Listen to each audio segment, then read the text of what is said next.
जय श्री राम दोस्तों। आप सभी का फिर से स्वागत है एक और नई कथा के साथ। और मैं भगवान से प्रार्थना करता हूँ कि आप और आपका परिवार हमेशा स्वस्थ रहे, मस्त रहे। तो दोस्तों, कथा को शुरू करने से पहले आपने मेरे चैनल को अभी तक सब्सक्राइब नहीं किया है तो इसे सब्सक्राइब कर लें।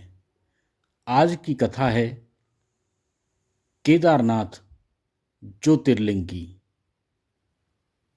यह ज्योतिर्लिंग पर्वतराज हिमालय की केदार नामक चोटी पर स्थित है।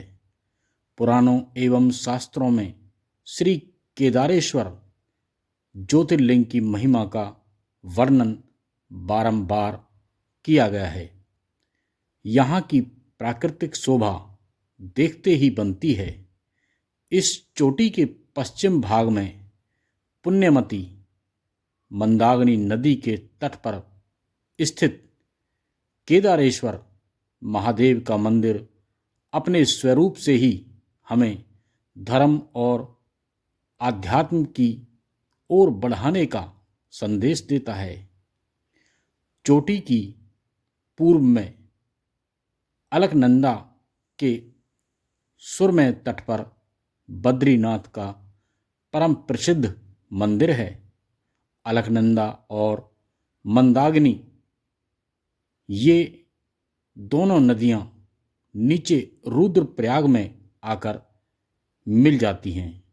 दोनों नदियों की यह संयुक्त धारा और नीचे देवप्रयाग में आकर भागीरथी गंगा से मिल जाती हैं। इस प्रकार परम पावन गंगा जी में स्नान करने वाले सभी भक्तों को भी श्री केदारेश्वर और बद्रीनाथ के चरणों को धोने वाले जल का स्पर्श सुलभ हो जाता है। इस अतीव पवित्र पुण्य फलदायी ज्योतिर्लिंग की स्थापना के विषय में पुराणों में यह कथा वर्णित है।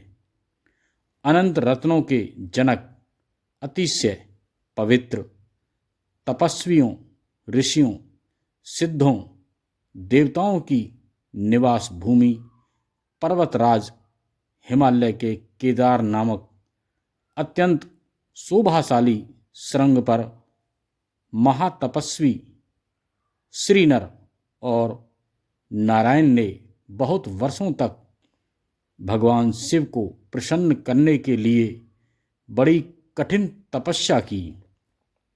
कई हजार वर्षों तक वे निराहार रहकर एक पैर पर खड़े होकर शिव नाम का जप करते रहे।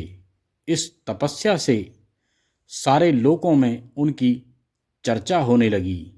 देवता, ऋषि, मुनि, यक्ष, गंधर्व सभी उनकी साधना और संयम की प्रशंसा करने लगे। चराचर के पितामह ब्रह्मा जी और सबका पालन पोषण करने वाले भगवान विष्णु भी महातपस्वी नर नारायण के तप की भूरी भूरी प्रशंसा करने लगे। अंत में भगवान शंकर जी भी उनकी उस कठिन साधना से प्रसन्न हो उठे। उन्होंने प्रकट होकर उन दोनों ऋषियों को दर्शन दिए। नर और नारायण ने भगवान भोलेनाथ के दर्शन से भाव विहल और आनंद विभोर होकर बहुत प्रकार की पवित्र स्तुतियों और मंत्रों से उनकी पूजा अर्चना की। भगवान शिव जी ने अत्यंत प्रसन्न होकर उनसे वर मांगने को कहा। भगवान शिव की यह बात सुनकर दोनों ऋषियों ने उनसे कहा, देवादिदेव महादेव, यदि आप हम पर प्रसन्न हैं तो भक्तों के कल्याण हेतु आप सदा सर्वदा के लिए अपने स्वरूप को यहाँ स्थापित करने की कृपा करें। आपके यहाँ निवास करने से यह स्थान सभी प्रकार के अत्यंत पवित्र हो उठेगा।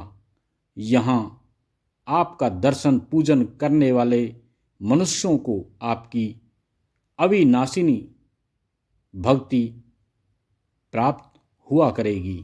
प्रभु, आप मनुष्यों के कल्याण और उनके उद्धार के लिए अपने स्वरूप को यहाँ स्थापित करने की हमारी प्रार्थना अवश्य ही स्वीकार करें।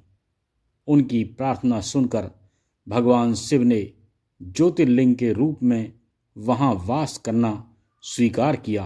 केदार नामक हिमालय श्रृंग पर स्थित होने के कारण इस ज्योतिर्लिंग को श्री केदारेश्वर ज्योतिर्लिंग के रूप में जाना जाता है। भगवान शिव से वर मांगते हुए नर और नारायण ने इस ज्योतिर्लिंग और इस पवित्र स्थान के विषय में जो कुछ कहा वह अक्षरश सत्य है।